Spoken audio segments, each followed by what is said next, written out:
Hello बच्चों, आइए प्रश्न को देखते हैं। प्रश्न है सिकल सेल एनीमिया के दिए गए वंशावली चार्ट का अध्ययन करें और जीनोटाइप के लिए सबसे सही विकल्प चुनें। ठीक है, तो यहाँ पे ये हमें क्या दिया हुआ है, चार्ट दिया हुआ है। तो यहाँ पे जो ये वाले जो चार्ट हैं ये किसको दर्शा रहे हैं, स्त्री व पुरुष को दर्शा रहे हैं। और ये क्या है, प्रभावित पुरुष व स्त्री को दर्शा रहे हैं। ठीक है, तो यहाँ पे हमें क्या करना है, सही विकल्प का चुनाव करना है कि अगर जनकों का जो जीनोटाइप है वो HbA, विकल्प ए हमें दिया हुआ है, HbA, HbS और HbA है। तो यहाँ पे F1 पीढ़ी के पहले वो तीसरे बच्चे का जीनोटाइप ये होगा। ठीक है, तो विकल्प बी हमें दिया हुआ है और ये क्या दिया हुआ है, हमें विकल्प सी दिया हुआ है। तो यहाँ पे हमें क्या करना है, जीनोटाइप पता करना है किसका, जनकों का। ठीक है, तो सबसे पहले हम बात करते हैं प्रश्न की मुख्य अवधारणा के बारे में। मुख्य अवधारणा, ठीक है, तो यहाँ पे प्रश्न की मुख्य अवधारणा है sickle cell anaemia. Sickle cell anaemia, ठीक है, जो सिकल सेल एनीमिया है उसमें आरबीसी क्या होती है, गोल आकार की ना होकर के, गोल आकार की ना हो करके किस आकार की होती है, सिकल आकार की होती है। ठीक है, सिकल आकार की होती है और इसके कारण क्या होता है, जो आरबीसी है वो जल्दी ही मर जाती है और जो रक्त है उसमें आरबीसी की कमी हो जाती है। और जो सिकल सेल एनीमिया है वो किसके कारण होता है, ये 11वें गुणसूत्र के कारण होता है। यानी कि 11वें गुणसूत्र में गड़बड़ी के कारण कौन सा रोग होता है, सिकल सेल एनीमिया रोग होता है।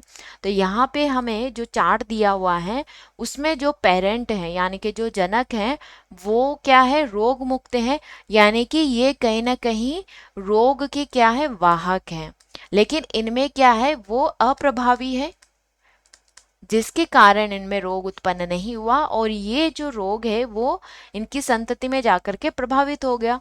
तो यहाँ पे हमें, अगर हम इनका जो जीनोटाइप है, अगर हम माता का जीनोटाइप क्या लेते हैं, HbA, क्योंकि दोनों में से क्या है, एक रोग के वाहक हैं, तो हमें पिता का जीनोटाइप क्या लेना पड़ेगा, HbA और HbS। ठीक है, तो दोनों में से क्या हो सकता है, कोई एक रोग का वाहक होता है तभी जाकर के संतति में वो रोग प्रकट हुआ। तो यहाँ पे अगर हम इनका क्रॉस करवाते हैं तो HbA का क्रॉस अगर HbA के साथ करवाते हैं तो क्या मिलेगा हमें, HbA और HbA, जो कि इनकी पहली संतति होगी।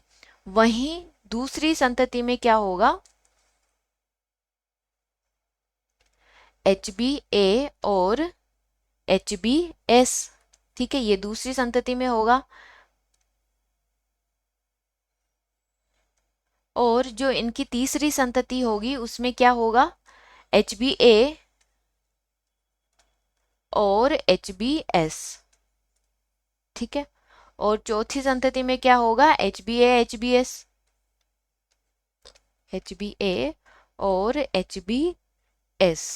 ठीक है, ये क्या होगा, इनकी तीसरी संतति में भी यही होगा और चौथी संतति में भी यही होगा। ठीक है, तो यहाँ पे हम विकल्प देखते हैं। हम विकल्प हमें क्या दिया हुआ है कि अगर हम जो जीनोटाइप हैं वो HbA और HbS लेते हैं तो हमें जो पहली संतति है वो HbA और HbA यानी कि सामान्य प्राप्त होगी और जो तीसरी संतति है वो HbA और HbS, ठीक है, वो कैसी प्राप्त होगी, रोगकारी प्राप्त होगी, जो कि इसमें चार्ट में दिया हुआ है। ठीक है, ये रहा चार्ट। ठीक है, तो यहाँ पे ये इनकी तीसरी संतति है जो कि रोगकारी है।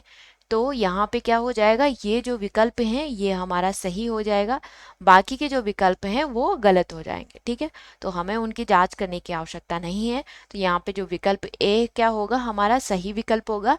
आशा करती हूँ आप इसे अच्छी तरह समझ गए होंगे। धन्यवाद।